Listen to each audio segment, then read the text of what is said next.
So recently, the CSGO community has been rocked by a series of ban waves affecting a huge number of traders. It's been so dramatic that for the first time in a long time, we've even seen a drop in the market due to the fear caused by these bans. Now, it wasn't particularly disastrous, this drop in the market, but it does speak to the size of the ban wave compared to what we've seen before. So I want to unpick what happened a bit and discuss what this means for the market going forward. So to give a bit of background, since 2019, CSGO's seen a lot of traders enter the space who buy and sell their skins on gambling sites. These sites are particularly lucrative because skins sell for more on these websites than they do on other platforms, and this allows the traders using them to pay very high rates, especially for liquid skins that sell very easily. Now, on the flip side, trading on these sites also carries a bit of a stigma, and many of these traders were either secretive about what they did or just avoided building up large public presences.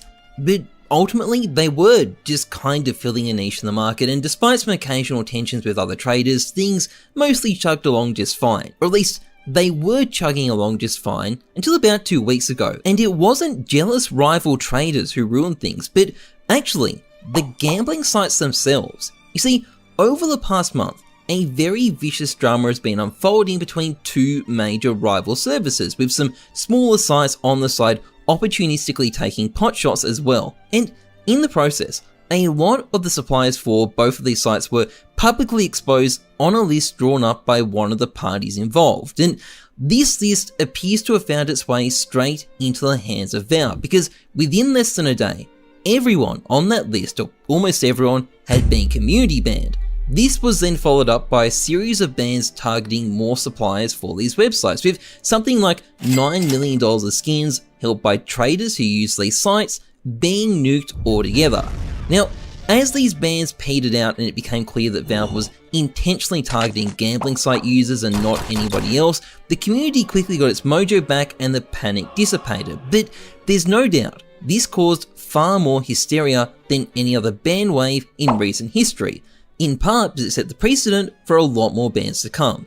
So what exactly went down here? Well, Valve told the ban victims that their accounts were locked because they were used for commercial purposes, but it's pretty notable that the Steam online code of conduct was recently updated to specify that using Steam accounts for gambling was a bannable offense. It might be a bit vague, but I think that was still a pretty clear warning shot from Valve that selling on gambling sites could potentially get you banned. And given the pattern of the bans and the massive public drama going on between gambling sites in the background, I think it's very likely that the controversy managed to draw Valve's attention and annoy them enough to engage in a general crackdown. Valve even went as far as helping other marketplaces revert trades made to their bots by gambling suppliers, which is a very clear sign of their intent here. Now, as far as the people being hit by this go, while there's always been a few dodgy individuals selling on these sites, most of them are just guys who found an edge on the market and wanted to make some money from it. Did they deserve their bans? Well, I wouldn't go as far as saying they deserved it. They weren't running the gambling site. Supply was always going to rise to meet demand one way or another here. What I would say is that these people knowingly took big risks using these sites, especially after the TOS update, and there's definitely some personal responsibility there.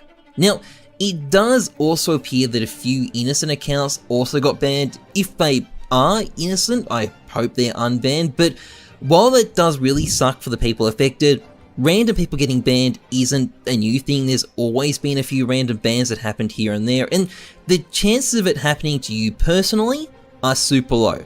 At the end of the day, most of these bans aren't random. Most of them are clearly targeting gambling site users. As usual, there's no sign Valve want to kill trading in general.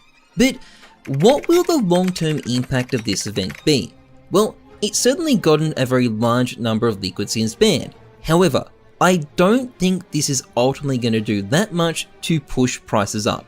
The numbers are big, but they aren't that big in the grand scheme of things. I also don't think it's going to have a huge impact on gambling either. There's still a lot of profit to be had on these sites, and people will simply change their business models to keep on trading. You know, if there's an opportunity, people are going to take it. And unless there's bigger and much more sustained campaigns of bans by Valve, I don't think this is going to change much, and while I think there will be some more bans in the future, I simply don't think Valve are going to put in that much effort. It might have scared the shit out of people in the short term, but long term, it's probably just a blip on the radar.